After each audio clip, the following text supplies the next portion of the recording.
Yeah, so let's get into it. I want to organize this a little bit differently than you might be used to if you've ever taken another Shopify course. Instead of just kind of jumping directly into product research, I want to talk about a few things, right? Who are the best buyers? What are some examples of niches that have been successful in the past?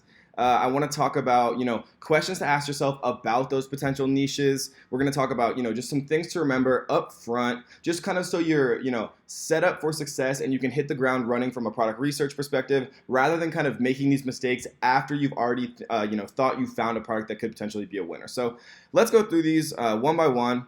And then we can actually jump directly into product research with a ton of different resources, a ton of different, websites and, Trend Hunter and a lot of different things that you're going to be able to use to identify kind of up and coming niches and specific products to actually sell. So who are the best buyers? For the most part, women are the best buyers. We found in our specific experiments with Shopify, right? They're more willing to engage. Normally they control the household spending a little bit more. And normally they are the one who buys the gifts, right? So I personally don't usually buy people gifts. I probably should, but my mom will remind me to buy gifts for my sister, my grandma, and all those people. So it's just kind of how it works, at least in my family. And it's what we've found from a demographic perspective is also kind of reciprocated in our business on Shopify, right? So baby boomers, again, 97 million people are kind of getting older, right? They're used to computers now. They have disposable income because, even though there's millions and millions of, 17-year-old, 16-year-old kids on the internet, not all of them have credit cards and not all of them kind of have the disposable income to be able to buy things from Shopify. So you kind of want to keep these things in mind with every decision you're making as far as what niche to actually get into, because although there are a ton of young kids on Snapchat and on all the other different mediums and things like that on the internet, they aren't necessarily the ones who are going to take their credit card out, give you sales, and in the end give you profit, which is kind of the point of all of this, right? So and baby boomers are normally the gift buyers, cosmetics, anti-aging, home decor, recreation, romance, convenience, right? These are all very good niches to actually think about and to consider getting into, right? And so then specialties. So we're talking about Christmas, hunting, garden supplies, cyclists, hobbyists, enthusiasts, right? We don't want to ever get into a niche that is readily available at Safeway or Walmart, depending on where you live in the USA or whatever your grocery store chain is, right? We are never wanting to get into kind of the day-to-day things that you could just go to Walmart and buy, because nobody is going to buy toilet paper if they see a Facebook ad for it. That's just not how it works. We want to get into niches that are a little bit harder, or actually a lot harder to actually find, right? And it's just, you need to be able to offer that value that isn't available as easily other places, right? So let's talk about a few niches that we personally have proven to be successful. And I just wanted to mention really quickly before we get into this, be forward thinking, right? Most of us probably don't have the millions of dollars of capital and, teams of geniuses to start the next Oculus Rift. And for those of you who don't know, that's virtual reality. The Facebook company just bought Oculus Rift. And so, most of us aren't probably going to make the next virtual reality machine. But, a lot of us could, if we're forward thinking and we're thinking about where the trends are going with technology, a lot of us could potentially, make accessories for it, like replacement bands or, maybe decals to put on it or whatever the case may be, right? You kind of have to get creative, but, you want to always be thinking about where consumers are going and then be able to actually get a portion of that specific niche, through your foresight. Another great one is drones. I have a friend who personally started a Shopify store surrounding drone accessories, right? So they sell replacement propellers, they sell carrying cases, all types of different accessories for drones, and they're doing a great job. So let's talk about a few niches that are successful and that have been proven successful, right? This is not an exhaustive list. The point of this is not to give you, what niche you should go into. It's to talk about why these niches are important. And once you kind of understand why these niches have been successful, what the kind of underlying causes are, then you can go out and find your own niche by kind of replicating the elements that made these successful, right? So what about an aquarium makes this niche successful? So aquariums are a perfect example of a hobbyist, right? People who buy aquariums are normally very passionate about it. There's a ton of different little things that kind of go into aquariums, which is something that you want to be thinking about as well, right? You need the pumps, the rocks, any of the little plants, fake plants, or any of the figurines or anything that are inside of it. There's a number of different small items that go along with aquariums, right? So there's a lot of little accessories and little parts that kind of go with it. People that buy aquariums are normally very passionate about it. People who buy, larger aquariums usually have a lot of disposable income because they're quite expensive, right? So they're probably not very cost conscious, which is something that, is a great kind of asset as well when you're going into a niche. Golf is an amazing one, right? Again, there's a ton of little things. I have it pulled up here. There's a ton of little just golf ball pickup, retriever, grabber, claw, sucker, right? Like there's little pendants. Golf jewelry is a great one that a friend of mine is actually doing an incredible job with. Training aids, all types of things, like this little thing that is just like supposed to keep your wrist straight. There's so many little accessories that are popularized by, golf channels, and golf is the perfect example of a target market that has a ton of disposable income and time, right? They've been accustomed to using a computer and using e-commerce in the baby boomer kind of realm. It also kind of plays to the younger crowd, to both men and women. So it's just a really amazing niche that we're probably actually going to use as some of our examples going into things. And so let's just, for the sake of consistency, let's just type in aquarium as well.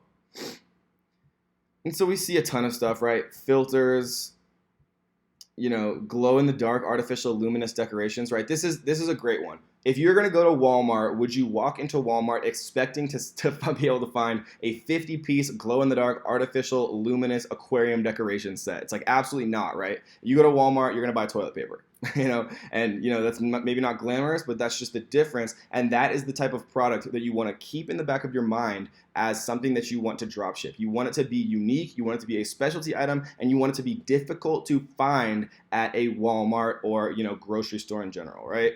So we're gonna go with specialty bow ties. A lot of different types of specialty kind of clothing are really good kind of niches to get into. And what I mean, and think about the reason for this, right? If you want a bow tie, let's say that you're obsessed with like platypuses or something random, or like maybe your girlfriend loves octopuses, and you want to get him or her or whatever the case may be a bow tie with like a specific animal or maybe like a specific city name or some type of additional level of specificity than just a normal regular bow tie. Where would you be able to go? Again, you could not walk into a Walmart or a Sears or any type of clothing store, generic clothing store, and be able to get a specialty bow tie in the way that you could from an e-commerce store, right? And there's ways to go about, looking what types of bow ties that we'd actually populate the store with, right? Because, if I was watching this, I might think, yeah, but how do I know which type of bow ties would sell, right? And there's a ton of different ways to know how, which type of bow ties would sell. And we're going to talk about that in depth. But, just for right now, I just want to talk about niches that are successful and kind of why that is. So specialty sunglasses, again, I have a friend who created a bamboo and wooden sunglass store, and he's doing an absolutely fantastic job, right? This is the perfect type of kind of niche to get into, or it was before, he did it and a number of other people kind of saw his success and replicated it. The perfect type of niche to get into because, a lot of people, almost everyone has a pair of sunglasses, right? So there's it's hugely pervasive market, appeals to both men and women. There's not many kind of wooden sunglasses available, right, at like Sunglass Hut or again, Walmart or some of the big box stores. And, some of the bamboo sunglasses look very stylish and people are willing to pay a premium for it because it's not available readily other places, right? So I've actually purchased, I'm the type of person that does not really purchase much from Facebook. Facebook ads don't work on me very well because I use Facebook ads so much that I'm kind of like, cynical about buying from Facebook ads, which is kind of strange. But I've actually purchased a pair of bamboo sunglasses from a Facebook ad just because it looked so sexy, right? I actually reached out to the store owner and we became friends, right? And so he was doing a great job with his product photography, right? He took them straight from AliExpress, and we'll teach you how to find all of the HD images from AliExpress. So you aren't going to have to worry about taking your own product photography. It's all kind of done for you. So matcha is a great example. So matcha is basically a green tea powder. Again, with specialty types of health products. They're a little bit more risky because health products trend very heavily, and then some tend to fade, right? But matcha, there's a ton of people who did a great job with selling matcha green tea powder via e-commerce, and the trend did eventually start to lessen. But if you are on kind of the up and coming and you set up the infrastructure to be kind of ahead of the curve when you're starting to notice these trends, right? If you see it on Oprah, it might be too late. But if you hear about it on the radio or like a popular organic health blog or a number of different resources that you could actually hear about it from, and then you kind of get ahead before the curve really starts to explode, then you can be in a position where you can have that competitive advantage and be able to kind of take advantage of it. So vintage, retro, futuristic, minimalist, clothing, furniture, accessories, right? So that's kind of a mouthful. Oh, and chalk paint. So these two are great ones just because vintage and retro, it's kind of like a seasonal thing. With fashion, a lot of times there's kind of a rotation of popularity, right? So it'll become popular, it'll kind of fade, and then it'll cyclically become popular again. So vintage and retro and futuristic and minimalistic clothing is just a great one. It's maybe not too minimalistic for clothing, but you want to add an additional layer of specificity. Whether it's vintage sunglasses, it just appeals to a target audience that is a very accustomed to purchasing specialty items, which is what drop shipping is about. Enamel pins, fishing, these are two amazing ones. Fishing is absolutely a beautiful topic, right? Again, a ton of different tiny little lures and jackets and replacements for reels and all different types of lures with colors and fish and wiring and fake fish and all of these different things, all these tiny little kind of things that you can send very easily. Again, it has a little bit older of a demographic, usually with more disposable income and time, and they're used to computers, and they have the ability to pay a little bit extra for these things in a specialty sense that they want. Enamel pins are perfect, small, very cheap to ship, incredibly inexpensive to create, and you can kind of create enamel pins for anything, right? Whether it's like a meme or a popular like TV show, if it's like Game of Thrones in some way, right? And we'll talk about later in the course how to kind of go about selling things that you need licensing for, specifically like Harry Potter, Game of Thrones, and things like that. Specialty socks, everyone wears socks, or hopefully most people wear socks, and socks are a great one. They've been proven again and again to be extremely successful from a dropshipping perspective, right? We've seen people create multi-million-dollar businesses with socks that have kind of a layer of rubber on the bottom that are kind of makeshift shoes that you can store in camping, or if you don't have very much space in your backpack, but you kind of want that additional option. We've seen people make Star Wars socks and all different types of kind of like niche socks for very passionate fan bases, which is a huge advantage from a dropshipping perspective.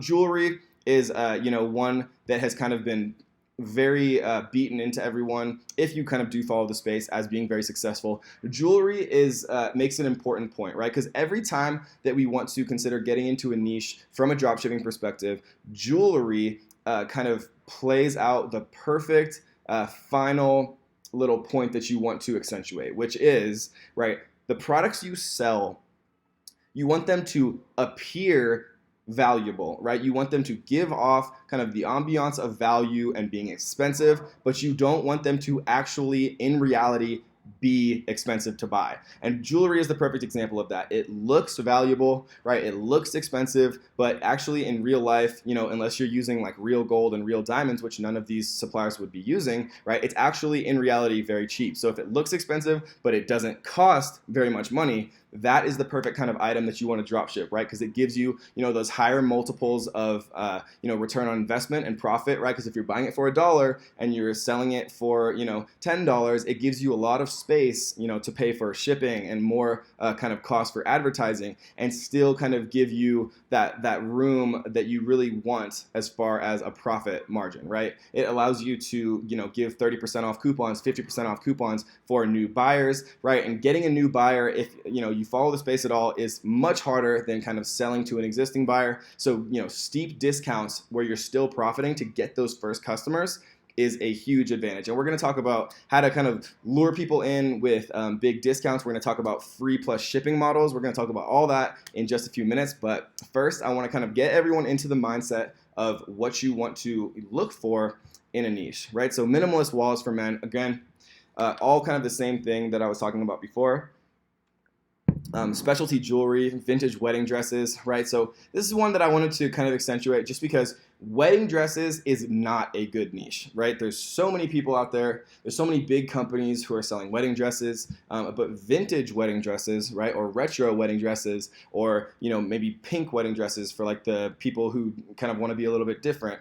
Wedding dresses is far too competitive, but vintage wedding dresses might not be, right? We'd be doing a little bit more research on all of these, but just kind of getting in the mindset right now. So craft supplies is a great one, especially kind of with the growing popularity of DIY or do-it-yourself type stuff on YouTube, where people are making crafts, on Instagram, on Facebook, all of the different videos that you kind of see throughout your life of people making all different types of cool little crafts and things like that. Craft supplies is an amazing niche to consider getting into.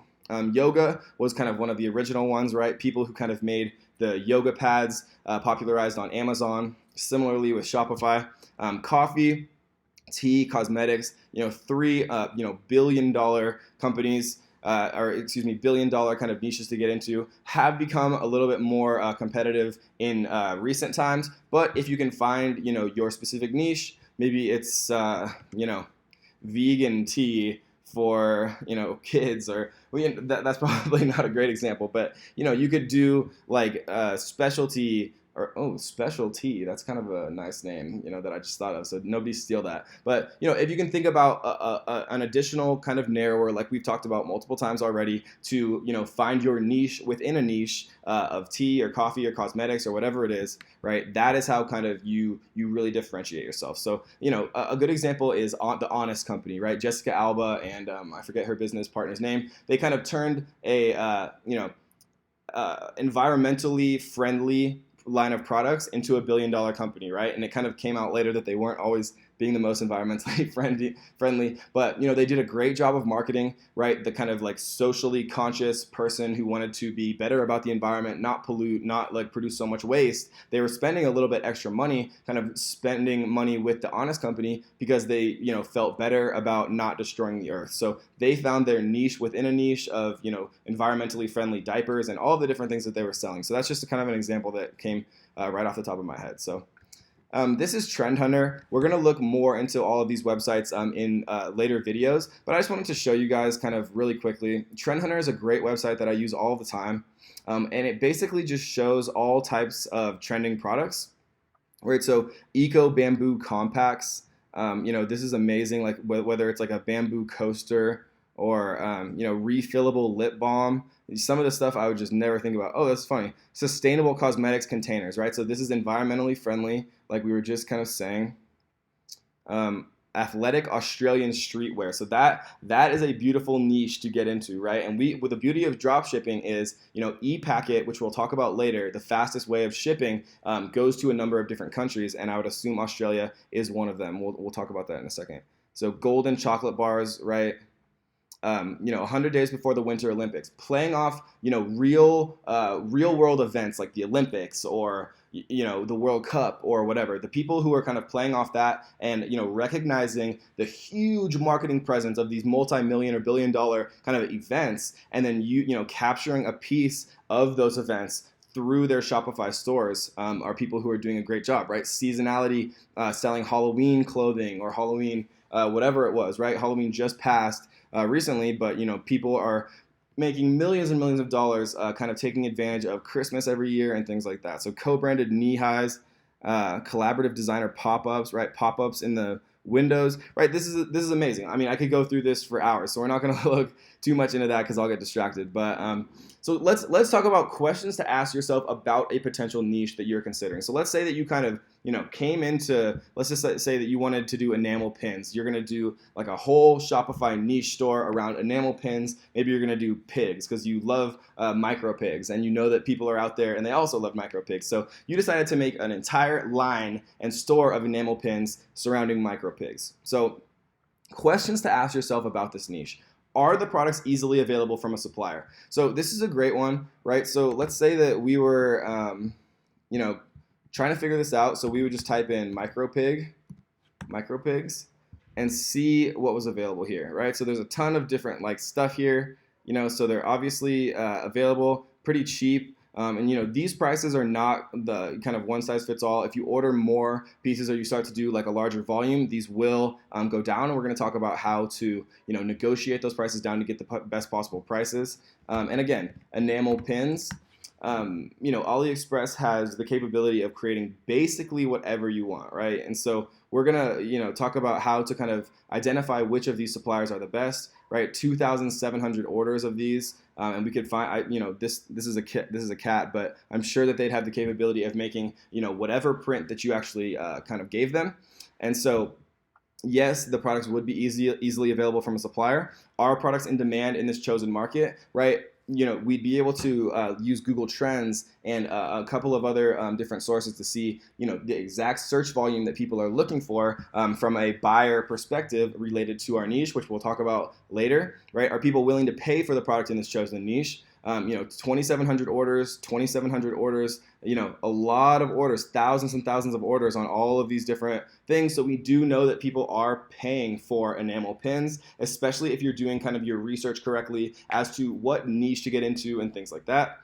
Do you have an interest in this product? Yes, I absolutely love MicroPigs personally, so I do have an interest in this product. It just makes things easier, right? If your interest is in making money and you find a niche that you've proven to work, and even if it's not what you're hugely passionate about, earning passive income so you can do what you're hugely passionate about is one of my passions, right? And so, I always suggest that people have some interest, but if you find a killer niche and it's not the most interesting thing in the world to you, don't ditch it just because of that.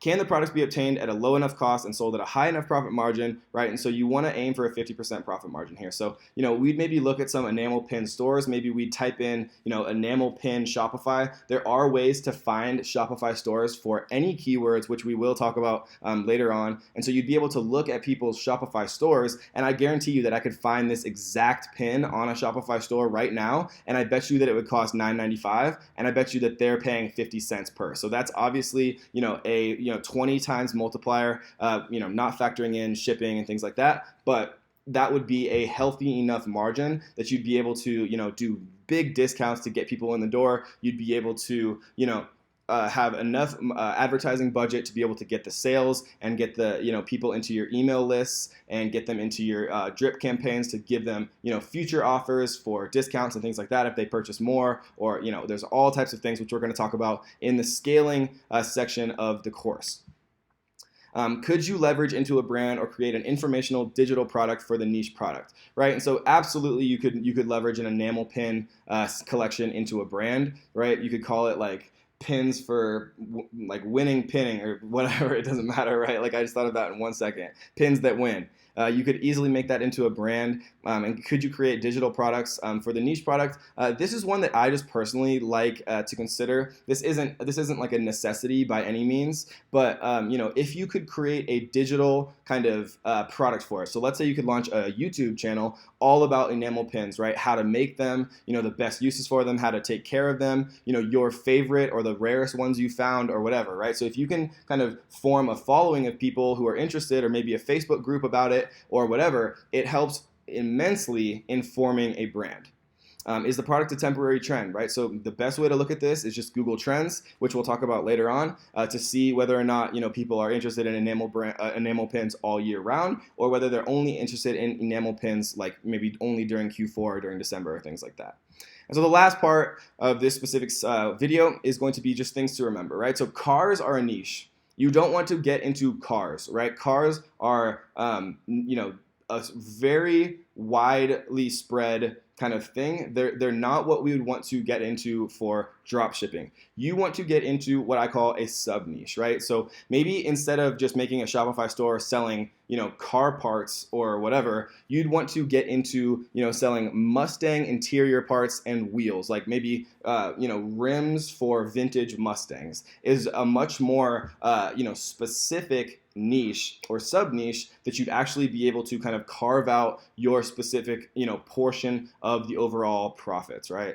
Again, stay away from commodities. We talked about this before. You're not going to be on Shopify selling toothpaste or toothbrushes or toilet paper. Maybe you could sell novelty toilet paper with like Donald Trump's face on it. And no offense to anyone who likes Donald Trump, I'm kind of indifferent. But toilet paper, novelty toilet paper actually is kind of a large seller. So I've seen Hillary Clinton on toilet paper, I've seen Justin Bieber, I've seen Donald Trump, and I've seen those selling a number of different reasonably high volume on Amazon. So toilet paper would be a no, but maybe novelty toilet paper would be a yes. Similarly with toothpaste, right? I've seen, Tom's did a great job of carving out kind of the organic toothpaste niche in the toothpaste realm. And so, stay away from just generic commodities, but that doesn't mean that you couldn't do it if you get creative, right? It's all about utilizing your own abilities, your own experiences to kind of get creative and create, carve out your sub niche in these larger niches, right? So higher ticket products usually have higher profits, right? There's less orders to track. There's less help desk and customer service issues, right? So the more expensive that we can have each individual product, it's kind of the better. There is no one size fits all for all of this, right? We ship things that are big and heavy and expensive. We ship things that are small and light and cheap. It kind of depends on, what you can find, what you can make work. The point of all of this is to understand the process and then be able to test a ton of stuff and then just scale the things that work and, stop the things that don't. Right, you want your average order to be $50 to $75, and again, 50% profit margin is normally what I shoot for. $50 to $75 is good, and there's a lot of ways to kind of incentivize people to do this, like free shipping if your cart value is $50, and I'll show you exactly how to set that up in Shopify, from a pragmatic perspective or practical perspective. Average weight, right, lighter is better. We're going to talk about this more later, but e-packet shipping is just the best way to ship as a drop shipper. One of the biggest problems with drop shipping is the delivery times, right? So a lot of people have kind of gotten used to like the 2-day delivery or 3-day delivery with Amazon Prime. With drop shipping, ePacket is a 12 to 20 day shipping time, and that's about the best that you can expect, right? And so this is kind of the trade-off. If you're going to do Amazon FBA, which I also teach, right, there's more upfront costs, but again, Prime shipping is a huge reason that people will, pay an additional cost to get it faster. But with drop shipping, the fastest you can expect to get your products to your customers is 12 to 20 days, and that's with e-packet shipping, which is the fastest version of shipping. And so to qualify for e-packet, your products have to be less than 4.4 pounds and have to be less than $400 in value. And we'll talk about that again, but it's just something to keep in mind, right? And so the more random, the better. So we're talking about, train horns, specialty Christmas ornaments, maybe like they're, rude Santas with like his middle fingers up or something for like the messed up people out there like me who have weird senses of humor. Halloween costumes is a good one. Specialty items like, random flags, obviously not the American flag. That's very easy to buy, but maybe like if people wanted, like a Estonia flag might be a little bit harder. So I've seen, specialty stores and Shopify stores that sell things like that. Weird and embarrassing is good for this, right? Because people don't want to go into Walmart and buy like, sexual toys or things like that, or, nail fungus medicine or things like for baldness, right? People don't want to be embarrassed. They don't want to admit to the cashier that they're buying condoms or whatever it is, right? And so weird and embarrassing can be good. So we already talked about this. You don't want anything that's available at Walmart, really.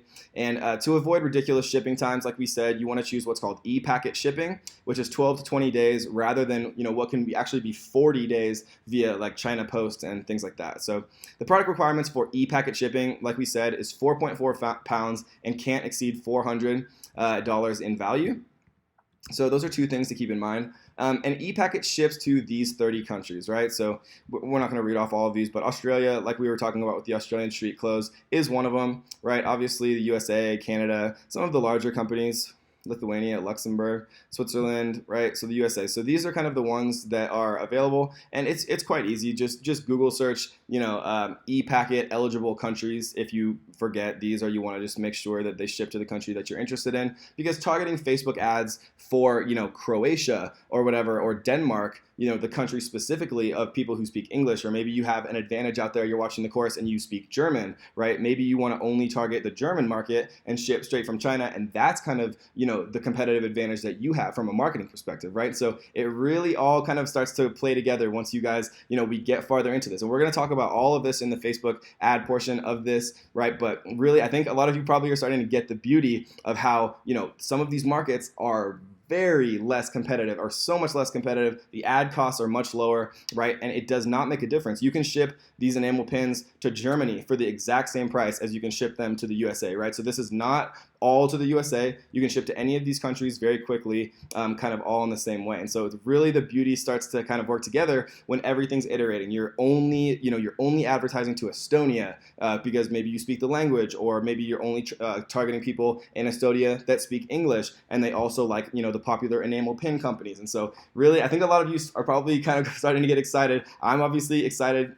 I can't really hide it. This type of thing really gets me, it gets me pumped up, because it's so much fun kind of figuring all of this out. And we're going to go through all of this, and we're going to teach you everything. But that is, kind of the summary, the quick summary, maybe not that quick, but that's the quickest summary to remember all of these things, right? And I would always recommend people to kind of go through the entire first module, right? Take notes for yourself. It helps taking your own notes. Once you've kind of taken notes, maybe come back to any of the videos again and watch them again if you need a reminder, right? But what I suggest is going through the whole first module, taking notes, and then kind of just going onto AliExpress, going onto all of the other different kind of websites and resources that we're going to go through, and then just do it yourself, right? If you need to rewatch things, do it, because it's yours forever, right? And so I hope you guys enjoyed that. That's kind of the very first part about identifying niches, right? Who we want our target buyers to be, things to remember, right? Are you going to be able to find suppliers for these products, and what type of niches you want to get into and why? So we'll see you on the next one.